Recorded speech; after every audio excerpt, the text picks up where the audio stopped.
This is Panzer, and this is my 2005 SLK55 AMG. Nice little roadster, I must say.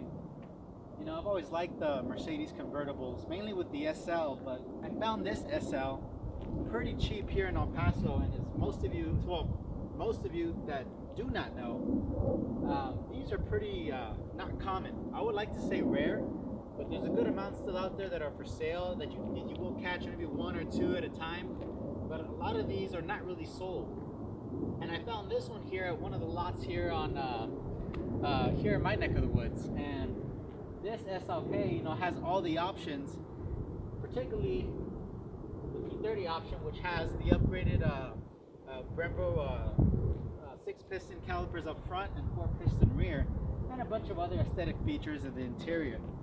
Now, this is kind of like an impulse buy, I must say. It wasn't really something I really wanted to get. I just saw it. I rarely see these for sale, and if I do see them for sale, they're in pretty good shape. This one, however, though, is in not good shape, and I bought it for that very reason.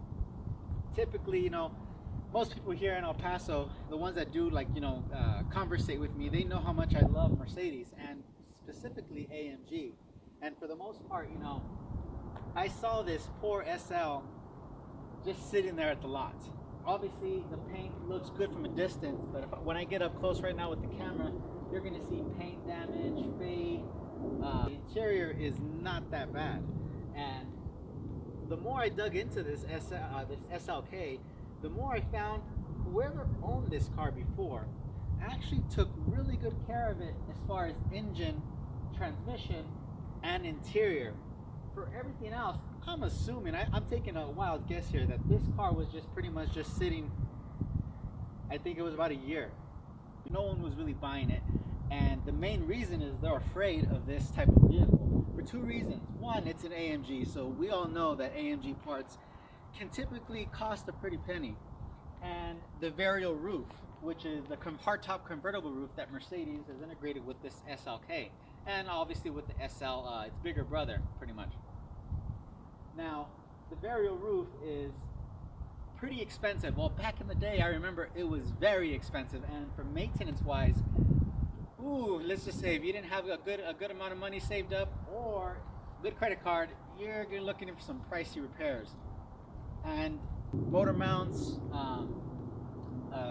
coil packs, valve cover gaskets, a thorough inspection as far as, you know, all the suspension components, and of course the transmission, which this vehicle, this was the 2005 model, so it was integrated with the new 7-speed, the first 7-speed transmission for this model, which still shares the same fluid. It still uses the same fluid as the 2005 predecessor, which is obviously for most cases red fluid, is what I said.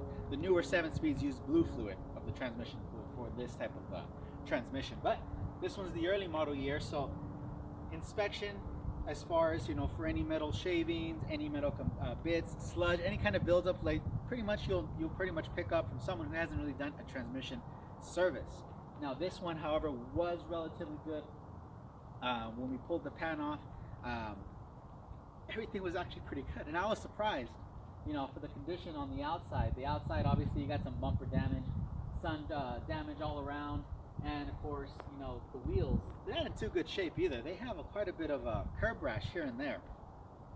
And typically someone, you know, a more smarter, more kind of cautious person will be like, nope, I am definitely not going to get my hands into that vehicle. I know there's going to be some money put into it.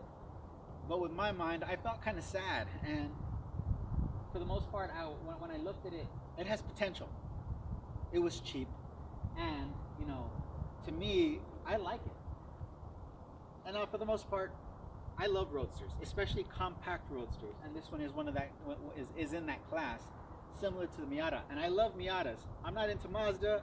I like pretty much the Miata enthusiasts that are out there that are pretty much tracking those cars. They're really good, really agile, really quick cars. This is my variant of that, and this is what I would like to do to this car. Not only just restoring it, but in making improvements as far as the suspension goes, a little bit more horsepower upgrades, and just tweaking it here and there, just for my personal enjoyment and as a project. this is pretty much a project, and this project has been dubbed the SCHNEIDER Project. And just for some of you that don't know much German, Schneider is a very masculine name, and it's also known as the cutter, or you could say the butcher, but it's mainly the cutter. And mainly because it still has, even though for a 2005 model, it has some pretty sharp, aggressive edges. And it aged pretty well in my opinion. It looks really good compared to some of the newer Mercedes that are out there. Obviously, it'll stand out like a sore thumb with the newer gens, but yeah, that's pretty much the whole standpoint for this project. And I just wanted to share it with you guys. I'm not going to tell you how much I paid for this car. Really, really cheap. Probably for, you know, I think now the market for this value with the miles for a private party is around 12K. I paid way less than that. And for the most part, I am going to take you on a tour on this car now. So the paint on this vehicle, I've seen better paint as far as for Mercedes goes, as people who try to sell their vehicles, even people that sell on the lots. And I'm just going to go a quick run around. Forgive all the debris outside. I am in an abandoned warehouse area for this video, but you can see pretty much what I'm talking about, especially with obsidian black metallic paint. Pretty much, for those that don't know, code 197 for this paint code. It's a beautiful color. This one, however, if it looks good on camera, in person, my OCD is killing me just looking at this, let alone a couple of dents on the driver door. Wheels not in good shape, tires pretty old, brakes, rotors, pads, all that needs to be replaced. Luckily for this vehicle, the suspension itself is in great shape. I did a good thorough inspection underneath. There's no leaks, there's no seepage, there's no signs of older leaks. Pretty much when you get caked residue stuck under the chassis or in around the motor or transmission, you can see pretty much neglect. This vehicle has none of that, which I am surprised, fearing the condition on the outside. You know, and I would like to blame the lot that had this vehicle before. They just didn't take good care of it. And I bet you anything, they test drove the shit out of it, because those brakes are burned down to 2mm in front and 1mm in rear. And you can see pretty much the black, the wings faded. You can see the bottom bumper, pretty much the signs of just sitting in the sun. And then you got cracking up here on the roof. There's a cracked pillar trim that needs replacing. Obviously it's extremely faded, sun aiding for the most part. You can tell the clear on the side of the door is pretty much almost all gone.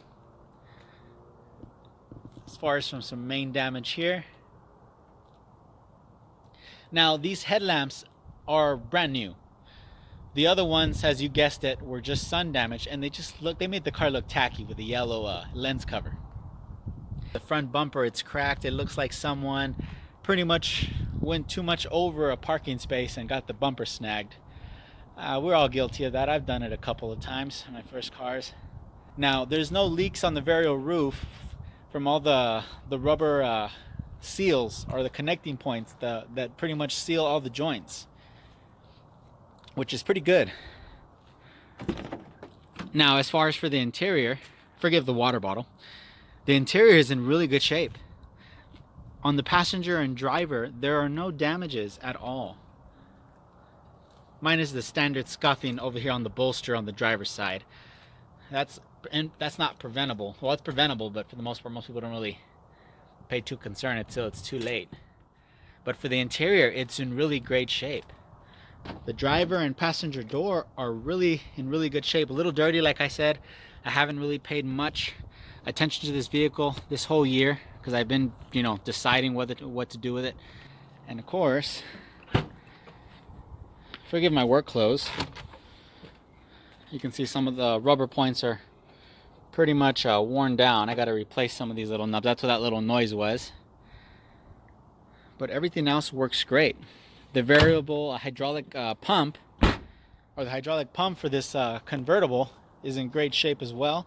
There's just one issue, and I will address that right here.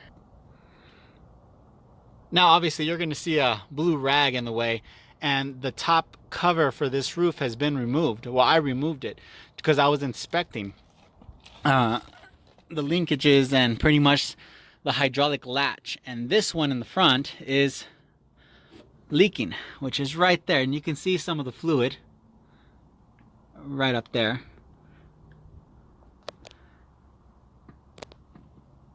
And it's mainly just due to a worn seal when the pressure is engaged for this latch. And all this latch does is it locks the roof in place when you're closing it.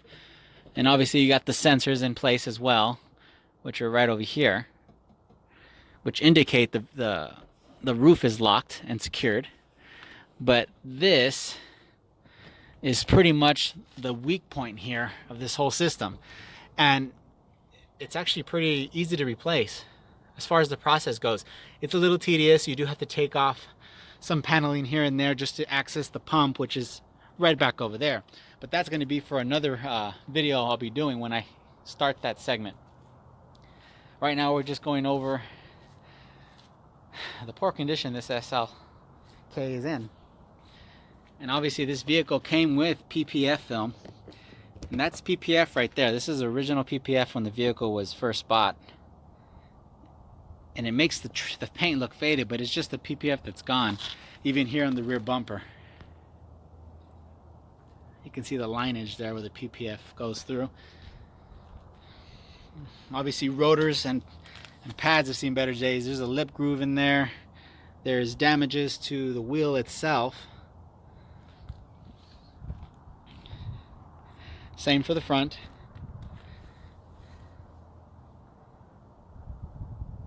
And all this is going to be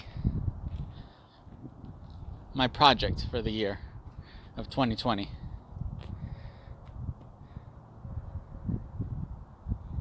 Let's go ahead and take a look at the engine. Now the engine, I was afraid. Well, not really. I wasn't really afraid because I've dealt with this engine platform before. So when I opened this hood, I was expecting a mess. But no. This whole engine is leak free. And you heard that correct. It is leak free. You can't see most of the engine components because of these covers and the intake air box. But I'll remove a couple just so you can get an idea. But look at those valve covers. Typically on these type of motors, the moment you lift that hood up, you're going to see oil seepage here. You're going to see a lot of oil build up around these areas, especially on this side. You're going to see oil seepage up here in the bottom, caking build up, dirt, oil mixture, pretty much all here. The wires coated. You won't even see the metallic origin of those. You just see pretty much brown dirt caked on them from all the oil seepage that collects down there. But this motor is in really good shape. Most vehicles of this platform around the 100K mark are when they hit 100K mark, let alone the 105K mark. Stuff starts to fail, but nothing has failed yet on this engine. And I'm going to put a DTK tune on this sucker right here. Now this vehicle is mostly stock. Mostly because the exhaust has been modified by the previous owner. They obviously removed the secondary cat's resonator was deleted. Mufflers are retained. But this thing has a very menacing growl. For this little car, it sounds pretty damn good if you ask me. So with that being said, I'm going to put a DTK tune. And I'm expecting to see a very noticeable increase, engine response, and a little bit more fun as far as driving. Anyway, let's go ahead and continue on. Let's go ahead and start this SCHNEIDER up. Ooh, that sounds really good. Now, if you can see my dash, I'm not too sure because I have the camera positioned in a way where I can, like, you know, visibly catch it. But the check engine light's on, and that's mainly due to the secondary pump, which is mainly for emissions, which has nothing to do with performance or anything like that. It does kind of handle with some gas mileage features there. It kind of helps with gas mileage. It's not really a concern. It will be addressed as well, so that you'll see a video on that as well. Typically, mechanically, this engine is really good.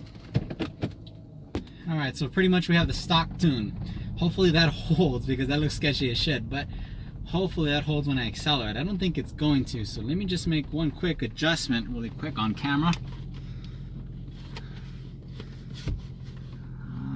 Looks a little off there.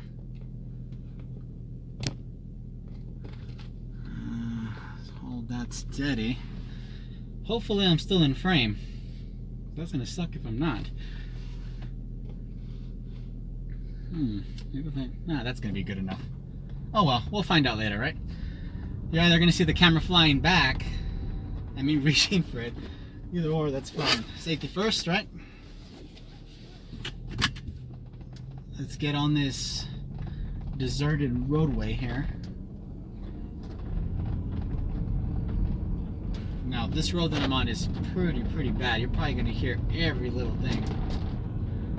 And a lot of that rattling is due because these plastic pieces back here, which I'll address those later, obviously.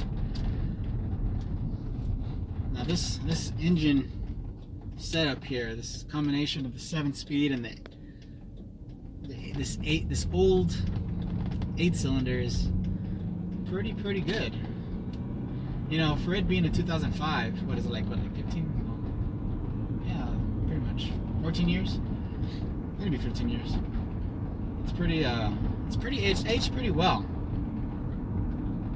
So those that are, you know, thinking about buying an older Mercedes, an older AMG for that matter, they're a lot of fun. Just do your research beforehand. Know what you're getting yourself into, and know if you're a do-it-yourselfer, you're going to thrive in this. But if you're not, I suggest finding a good Indian mechanic to go with you, or do a lot of research and see if you can dig in yourself, because honestly, that's how I learned. I was no different from anyone else when I first bought my first vehicle. And I'm going to say this, I didn't do an oil change. I didn't even know you had to do an oil change. That's how new I was to owning a car back then. And this was like back in 2006, okay?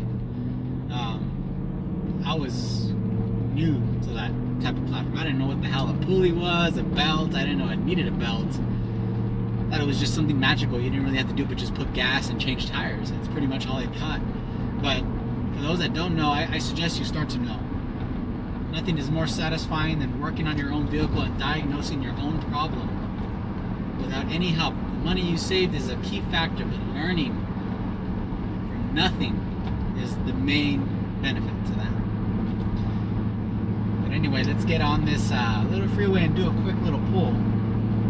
There's not too much traffic, so I will try to stay a little under the speed limit, but you know, we're gonna go ahead and get on this freeway because I think that would be the best alternative versus city street. Looks like the camera's still holding, so I think we're good there. But yeah, if anything, I want you guys to know that if you don't know anything about cars, it's not that hard. Start with an older vehicle and go from there. Alright, we're in first gear. Oh, there goes the camera. Woo, that camera went going. Alright. Don't try this at home, kids. This is dangerous. Luckily, I think we should be okay. I'm going to take the camera off this stand here.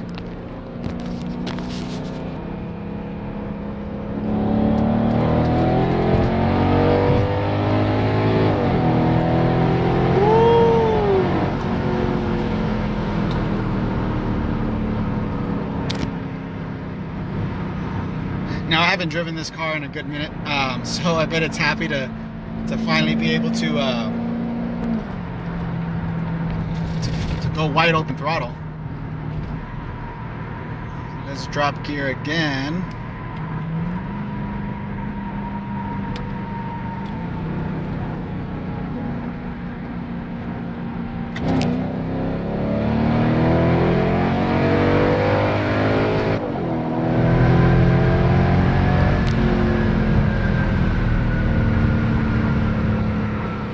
You got to see the little acceleration there, which is actually pretty good. And I'm still under the speed limit. Win-win. Because I just passed a cop with a radar gun. He was looking at me, but can't do much. Hopefully he can't do much. So what I'm going to go ahead and do is I'm going to exit, do a U-turn, and get back on the main lane. What we're going to go ahead and do is I'm going to get in position again. I'm going to drop gear. We're going to start at first and we're going to floor it. At least we'll have a video comparison for you, and I'll get a good feel for myself. Let's go ahead and do this U-turn. God, this vehicle handles pretty good. It's a little soft on the turns as far as suspension wise, but remember, they tuned it not only to be aggressive, but they had to do it also to be comfortable for its when they sold this thing back then. Alright, go to first. Ooh, very hard first. And go. Oh, let it spin. Catching up there. Ooh, the 7-speed for an older vehicle, it's still pretty good. And there you go. Slowing down, slowing down. I woke up those gears there. I haven't driven it for a year, so I bet it's probably like, what the hell's going on? At least you got to see it now. So what we're going to go ahead and do is exit. I think that's adequate enough. Let's go ahead and find an empty spot and upload the tune. You know, that actually feels pretty good, and that's mainly due to that 7-speed.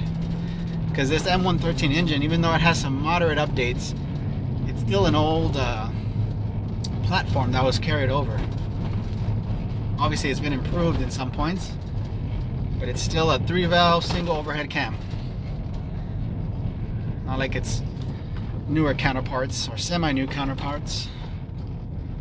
Oh, nice! I found a good spot to do the tune upload. So what do we think? I think we did like a 60 pull. Now I know this is not really going to give me much as far as data or proof for the matter, but I will feel it, and I can give you my personal opinion on this. Though our track did close down, so I can't do any track times. Dynos, they're accurate, but not to a key, and a lot of stuff can be altered or changed, and errors can be made, so it's not really a consistent, but it's a good platform to start from. But you know, maybe these times where the speedometer going, you might see a good increase here, maybe a quicker launch.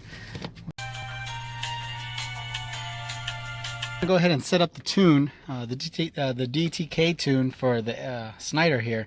First thing we got to do is unplug the fan, mainly because whenever you upload a tune, that fan engages and it could possibly drain your battery during the tune, and you don't want that to happen, because then you'll brick your ECU if your battery goes out. So pretty much we just got to reach down here and unplug it, and that's pretty much it. And you can see it right down over there. Just went ahead and loosened it. Now basically I had to position the camera so you all can see me better. We'll go ahead and start with this tune here. Now the reason why I went with DTK, I like everyone's going to be different. There's quite a few tune vendors out there that can tune these engines for you, and the ones that I'm familiar with, obviously, and I'm pretty sure a majority of you can agree with me and disagree, would be, well, DTK is one of them. Race IQ, you got Eurocharge, Rentec, Westec. You got all those big brands there, were the last two that I just said. The other three, I've been with each and every one of them, and I relate to this on my personal experience mainly, and that's going to be dealing firsthand with the owner. Everyone's different. Some people don't even like to conversate with companies. They just go based on reviews. They go based on word of mouth from friends, friends of friends, or people on Instagram or any of the social media sites. Me, however, I like to get to know who I'm going to be, you know, trusting my vehicle with. And for example, with paint, I went with Johnny. He's the owner of Auto Body Creations. He painted Panzer, and he's the owner, painter, only painter there. So it gives you an idea of what I'm trying to say. With DTK, Dimitri, it's the same concept. He's the main guy that you deal with, and he does have other people that sell for him. He has other, I would say franchises. It's not really a franchise, but you know, other people who sell his products and work with him or collaborate with him, you know, pretty much on the other side of the world over there, where they're from, Georgia. And not Georgia here in the United States, the country Georgia. out there, Georginian, or however you want to pronounce it. And pretty much that's one of the reasons why. Oh, let's do this over again.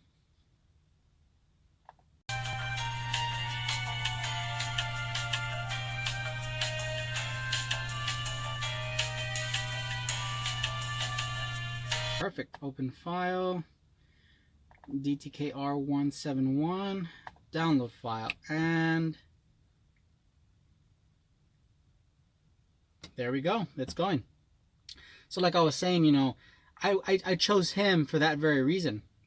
His mindset is, I'm going to help this guy. I'm going to give him the information he needs, and he can make his choice. And I made my choice. I made my choice to go with DTK for the TCU and ECU tunes, you know, and I've seen his work on that page.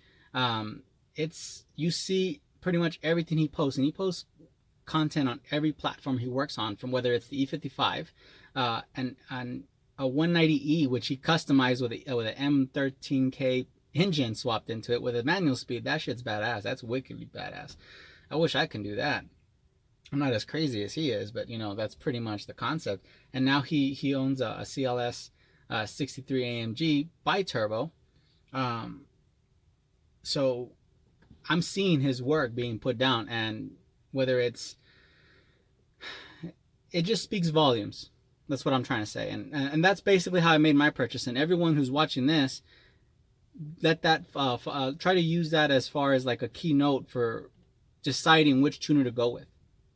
It's all based on how a response you get from that person, whether it's a sales rep, whether it's the owner themselves, CEO, it doesn't really matter. When you're getting a direct response and they're taking care of you consistently, not onto their convenience, that's a flag for me to know where to either jump ship or stay committed to that individual. Like Johnny, for example. I can talk to him and let him know, and he'll take care of it, regardless of what the situation is. Those are the type of people and individuals you need to wrap your head around and pretty much support as they support you. And you know, that's the growing aspects of a community like that. You know what I mean?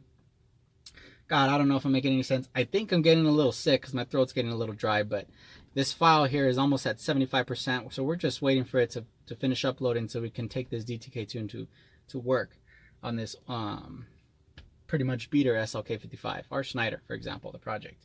Is at 75% still. This is not good. Ooh, error. Let's download file again.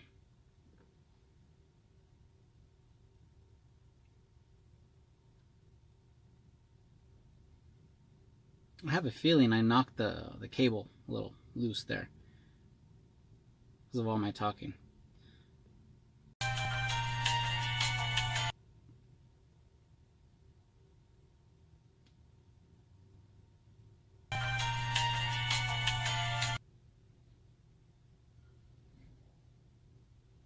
Probably should stop at Walmart to get some groceries. I'll probably do that.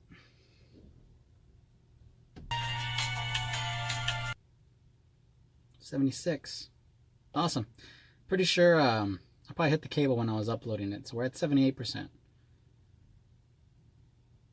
Now, word of the wise, when you're doing this yourself, when you're uploading it and you already started the erasing process and you're uploading the new tune, if it freezes and says error, do not unplug it, do not turn off your vehicle, re-download the file. You don't want to break your ECU. Ask me how I know. And if it freezes, keep doing it. Keep downloading it, keep downloading it. Guaranteed after the third time it will download fully. I've had that issue before on my SLK500, which has it's a smaller displacement than this motor.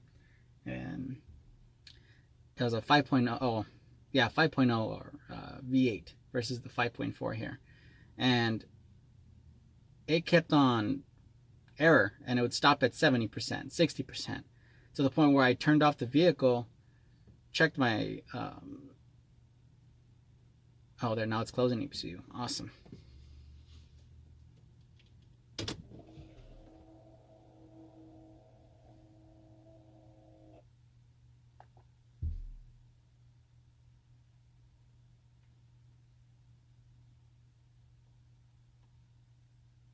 Okay, right now we're just closing up the file here.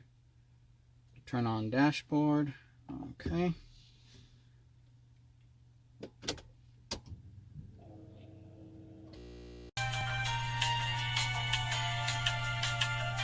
Now that the tune's uploaded, we can go ahead and see more or less where we're at.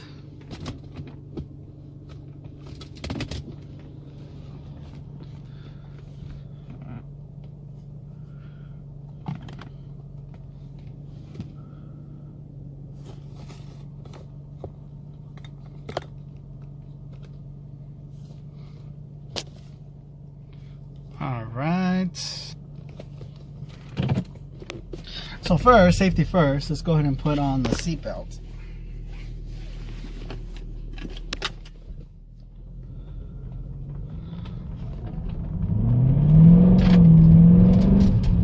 Ooh, okay, I noticed that was a lot quicker throttle response. I can tell you that right now. That picked up a little bit more quicker. There's not that little delay that I would always get on this car, on the stock tune.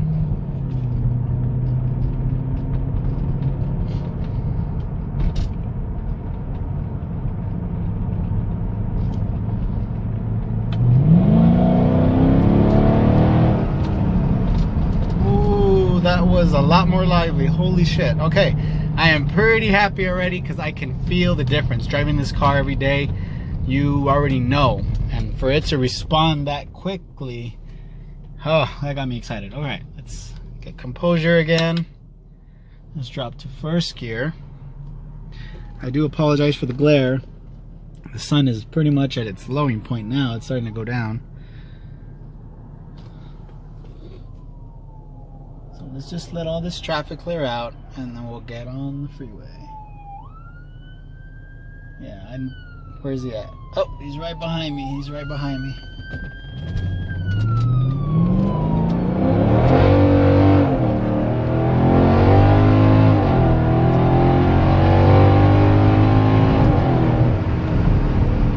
Ooh, damn. That felt amazing. Let's try it again.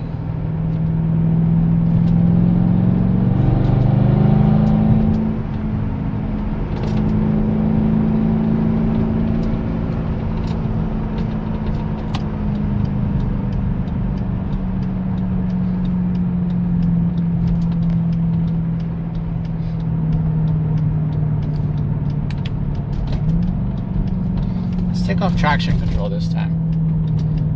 This traction control got in the way and stopped me a little bit.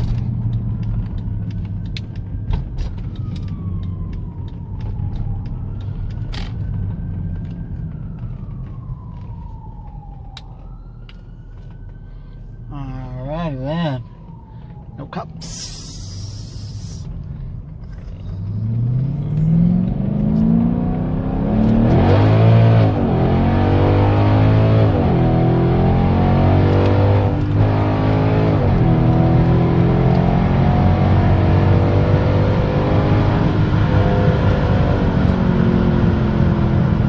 Saw me.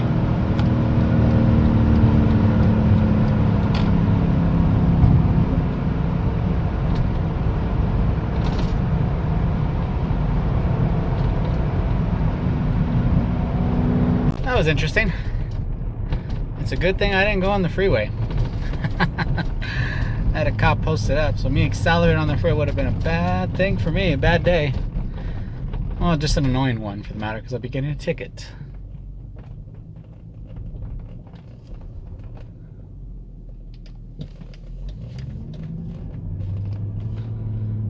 We're gonna have to continue this another time. Probably a later time.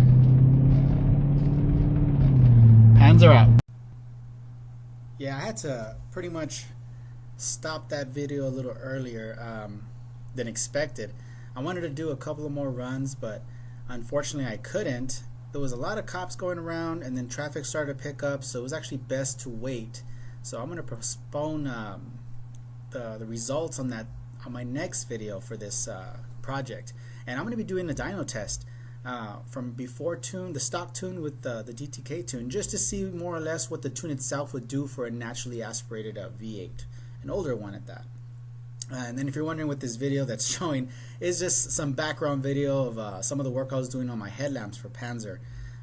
So I'm just giving you something to look at while obviously I'm explaining the ending of this video. But I do appreciate you guys for tuning in. There's going to be many more projects for many more segments for this project, and I look forward to everyone who's into this type of stuff to like and subscribe and give me a follow. Give me some support. This is pretty much